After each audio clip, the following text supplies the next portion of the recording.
Subscribe کیجئے ہمارے channel کو اور بیل آئیکن کو دبائیے۔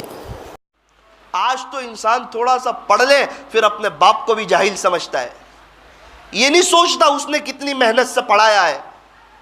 اگر نہ پڑھایا ہوتا اور کہیں کام پہ لگا دیتا تو،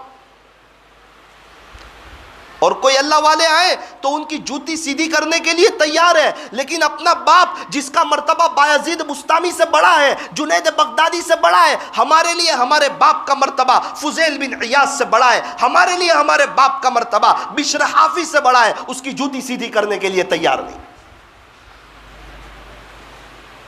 میں پڑھا لکھا ہوں، میں تو عالم ہوں، میں تو حافظ صاحب ہوں، میرا ابا تو ان پڑھ ہے، میں میرے ابا کی جوتی سیدھی کروں؟ کیا گارنٹی ہے کہ اللہ والے کی دعا ڈائریکٹ پہنچے گی؟ لیکن اس بات کی گارنٹی ہے کہ باپ دعا کرے گا ڈائریکٹ عرش کو ٹکرائے گی، ڈائریکٹ جائے گی۔ اگر باپ شرابی ہے، کبابی ہے، ایک وقت کی نماز نہیں پڑھتا، زندگی پر مسجد میں نہیں آیا، پھر بھی ہمارے لیے تو وہ فرشتے جیسا ہی ہے، اس کا معاملہ اللہ کے ساتھ ہے۔ اگر ہمارا باپ ہم سے خوش ہے تو اللہ بھی ہم سے خوش ہے، اگر ہمارا باپ ناراض ہے تو اللہ بھی ہم سے ناراض ہے۔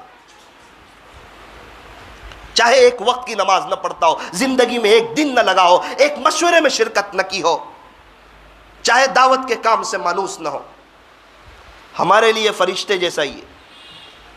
ہاں، باپ کوئی شریعت کے خلاف کام کرنے کا کہے وہ نہیں کریں گے، باپ کا ایمان چھوڑ دو وہ نہیں کریں گے، نماز چھوڑ دو وہ نہیں کریں گے۔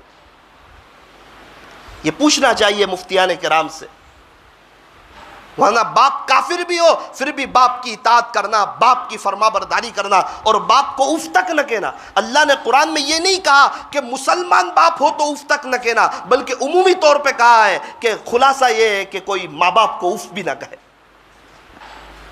اف کہنے کی اجازت نہیں۔ اور آج تو جس ماں باپ نے ذریعے کے طور پہ بولنا سکھایا، اسی ماں باپ کے سامنے اپنی زبان کی طاقت کو آزماتے ہیں، پھر کہتے ہیں میرا بچہ میری بات نہیں مانتا، میری بیوی میری بات نہیں مانتی، اور پتہ نہیں بہت محنت کرتا ہوں پھر بھی پریشانی جاتی نہیں۔ ماں باپ ناراض ہوں گے، کہاں اللہ کو خوش کر سکے گا؟ اگر کسی کو یہ دیکھنا ہو کہ اللہ مجھ سے خوش ہے یا ناراض ہے، فرمایا آسان عمل ہے، تیرے ماں باپ کو دیکھ لے، اگر ماں باپ خوش ہے تو اللہ بھی خوش ہے، اور اگر ماں باپ ناراض ہے تو اللہ بھی ناراض ہے۔ ماں کا مقام ہمارے لیے تو رابعہ بصریہ سے بڑا ہوا ہے، لیکن ماں کی جوتی سیدھی کرنے تیار نہیں، ماں کی خدمت کرنے